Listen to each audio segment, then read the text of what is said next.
Salut les petits gnous, c'est Garga. Alors, dans cette vidéo, nous allons faire du conspirationnisme avec le Parlement européen. Ouais, c'est possible. Alors, donc ça c'est un truc du Parlement européen sur la santé, les impacts sur la santé de la 5G. Alors, on va pas se taper les 180 pages de merdier là. On va plutôt chercher directement les conclusions. Alors les conclusions, c'est où? Et quelles sont les conclusions? Oui. J'ai perdu le truc. Merde, putain, c'est bien préparé ça.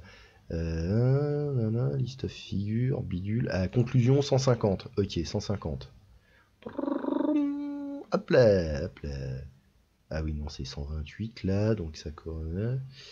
148, 150.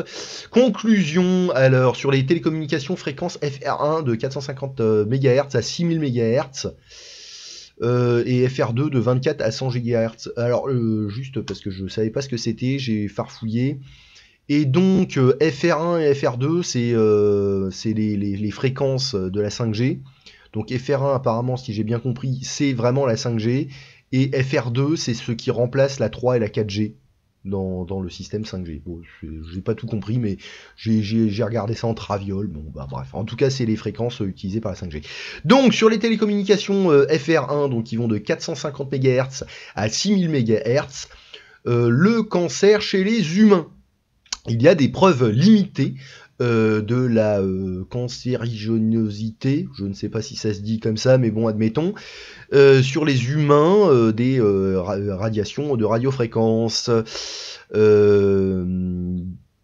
datant de 2001, les associations positives, on va dire, ouais, bah bon, pas très positif, mais ont été observées entre l'exposition aux radiofréquences des téléphones sans fil et les gliomes et acoustic neuroma. Je ne sais pas ce que c'est. Tiens, on va regarder acoustic neuroma. Bon, ça n'a pas l'air très sympa, hein, ce genre de conneries. Acoustic neuroma, symptômes and cause, c'est quoi? Vestibulaire schwannoma, d'accord, oui, est un truc non cancéreux et usuellement qui grossit, c'est une tumeur, bon, ok, dans le vestibulaire nerve. D'accord, c'est dans l'oreille interne. On aurait pu s'en douter avec le terme acoustique. Ok, bon, en tout cas, c'est des trucs sympas. Mais les preuves ne sont pas encore suffisamment fortes pour établir une relation directe. Cancer sur les animaux de labo.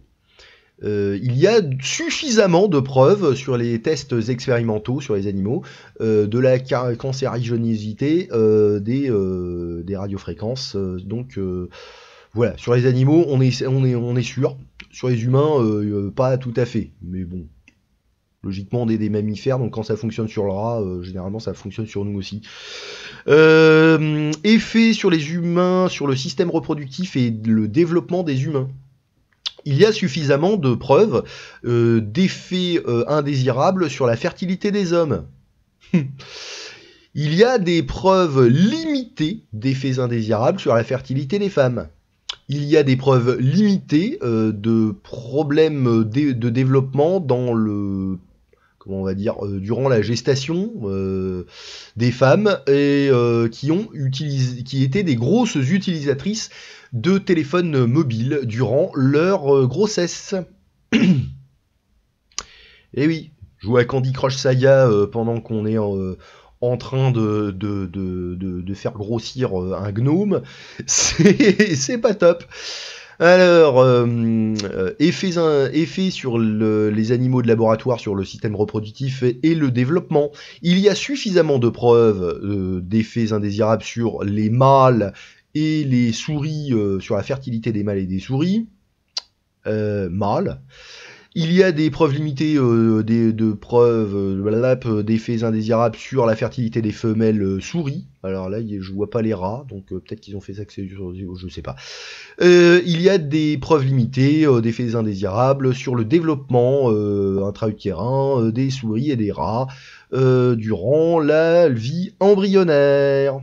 Ok.